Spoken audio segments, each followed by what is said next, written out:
Okay guys, we're down on a brand new job this morning. I'm making this video here this morning because it's different from all the other ones I've been making about framing. Things are starting to get a little repetitive, so I'm looking for things that are a little bit different to shoot now. We've got a wall this morning that's 51 studs long.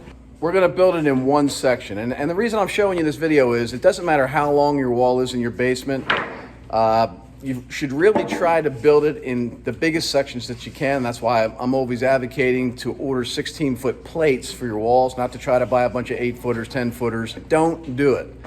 What I'm saying is order your lumber from Home Depot or Lowe's or whatever lumber yard you're ordering it from and have them deliver it to your house. That way they can bring you 16-foot lumber. All right, you always want to have at least a dozen or 2 or 3 16-foot plates to begin your project with. You don't want to be using a bunch of 8-footers because then you're just going to be building a shit ton of 8-foot or 10-foot walls and, you know, hooking them all together, and your walls are going to be weaker and they're just not going to be as true and as plumb and as good as they would be with longer lumber. So you can see I've got plates starting up that end already done the whole way up this basement floor here. That corner up there all the way down to this corner here is better than 50-some feet. What we've done is we've prepared 3 sets of 16-foot plates, okay? And you can see the break here on this first plate right here. 2 are joined together. That first section is 16 foot. Then we got a 16-foot section in the middle and another one on the end. And then we had to go an extra 2 feet to make the length of the wall. So it's 3 16s plus 2 foot. What we're gonna do is I've ordered the studs from the cut man. I've made them all the same. The actual heights of these studs varied by as much as 3/8 to a 1/2 inch the whole way down through there. And what we did is we took the happy medium between them all and we've decided to make them all the same. All right, the wall will still be strong, even though in some spots above the wall where the studs are a little shorter than what they actually measure, the nails will hold it firmly in place. You don't have to cut each one bone jarring tight between the concrete floor and the floor joists, okay? It's okay to have up to a 1/4, 3/8 of an inch above your top plate and it's still gonna be a secure, strong wall.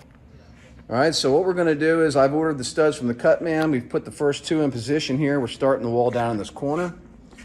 We're gonna set them all in the whole way down, nail them all completely through the bottom and top plate. And then when we get that done, I'll turn the camera back on. I'll show you what the wall looks like, all nailed together, laying on the floor. And then we're gonna get a shot of us. I think there's 6 of us down here today. 6 of us are gonna lift this wall up in one wall section and set it. So thought this would be something different for you to look at. I'll be back in a couple minutes once we get it all nailed together and you can check this out. Okay, we're working our way down across here. You can see they about got the first 16-foot section worth done.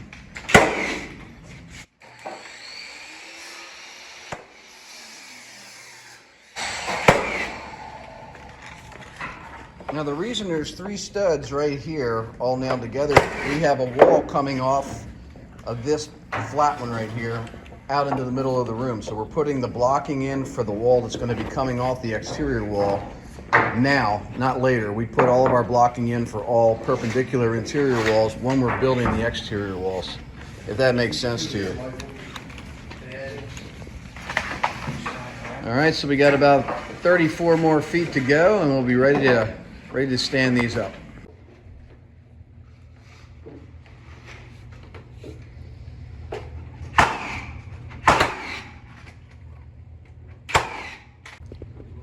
All right, so now we're nailing the top plate off the studs. We're done with the bottom nails through the bottom plate.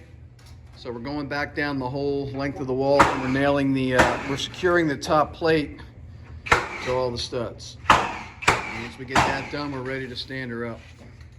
So we got 5 guys on this wall. Now this is a ridiculously long wall, guys, but I'm just trying to prove a point here that no matter what, you can build your walls laying on the floor, completely put together and stand them up. This is just an extreme example. All right, so these 5 guys are gonna lift this 1,000-pound wall up. I don't know if it's 1,000 pounds, but get underneath there, boys. Hold on now. John Motter's got a heavy section wall there. You want to switch with me, John? Right. Press it up there. The higher it gets, the less it weighs. The less it weighs, the higher you go. Now you're going to have to put it on your shoulders and slide the bottom plate back. Grab a hold of it and just slide it back. That's it. All right, let it hit the wall behind you. All right, now just slide it up the wall behind you. At your knees. Use your legs. There you go. A little bit more. Slide this end up down here a little bit more, where John Case is. All right. All right, now you can come out front and try to maneuver the bottom plate into the line from the front side. There you go. There you go. Okay, so now up over top of the wall, in some spots up there, I'm seeing like a 1/4 of an inch of gap between the top plate and the floor joist, which is perfectly acceptable. The wall is just barely touching. You know, watch that wall don't fall over. Watch it don't fall over. It's got, the whole wall's got to go down John Case's way 8 inches. There you go. Let me see what you got down here, John. 1/4 of an inch right now. Okay, you need to go another 3 inches. Okay, so we're using our sledgehammer to tap it in where it's just a little tight up this end. All right, so the tightest spot was right up there where he's tapping right now with the sledgehammer. And then as we move down the whole wall, it gets less and less tight. And by the time we get up this far end here, we got about a 1/4 of an inch above our wall. All right, so that was a, what do we say? 40-some foot wall? 50 feet of wall in one section. All right, so don't let anybody tell you that you have to stick build your walls. Stick building is when you take your top and bottom plates and nail them to the floor joists and to the concrete floor, and then add one stud at a time going across and toe nail them in.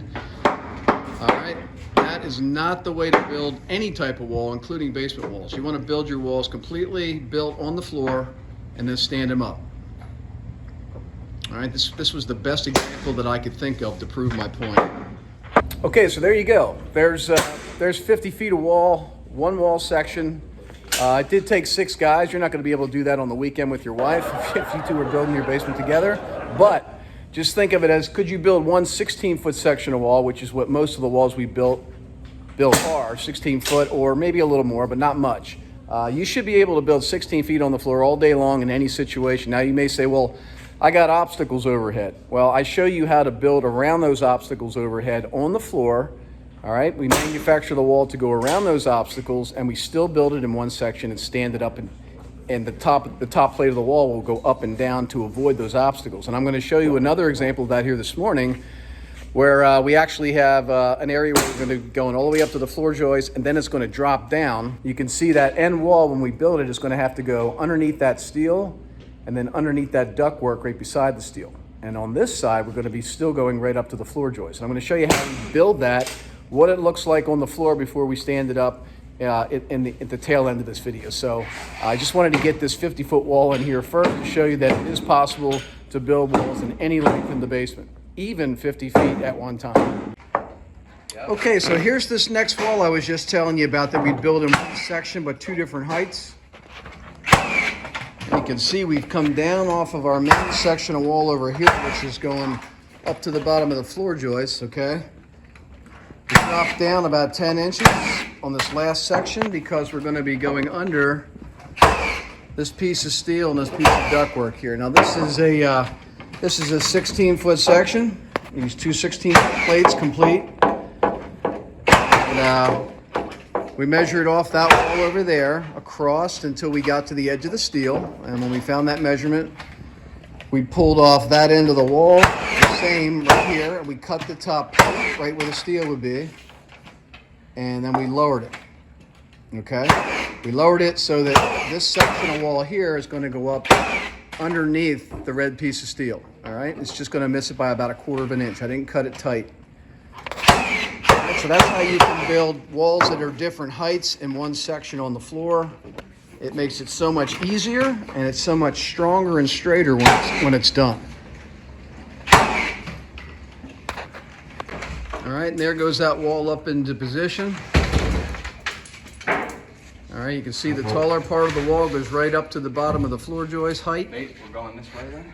And where we drop down, we just fit underneath the steel by about 1/4 of an inch. Nothing's bone jarring tight. Sledge.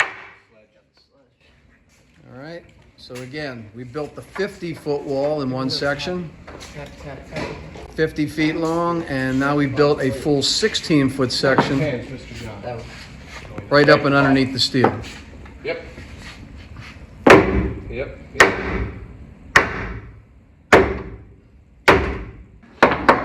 Tapping it back to the line. Right on the line. We've got a red line on the floor, and we've also got red lines up on the ceiling. Okay, and that is so that we know we're perfectly plumb. Now we put them lines on there with using our laser. We snap the one on the floor. If you've been following our videos, we used a line on the floor, and then we lasered that line up to the ceiling. All right, that way if we're on the top and bottom lines, our wall's perfectly plumb. Right, Jonathan? Absolutely. It has to be. It has to be. Now, once we have it to the lines, we always nail our bottom of our wall to the line first, our treated lumber. Our bottom plate's always treated lumber so it doesn't rot out. We'll nail the bottom completely to the line the whole way down before we go up and nail the top down across the line. All right, always the bottom plate first, then the top plate. And of course, we're using our ram set with the silencer to shoot our 2.5-inch nails down through the plate into the concrete floor.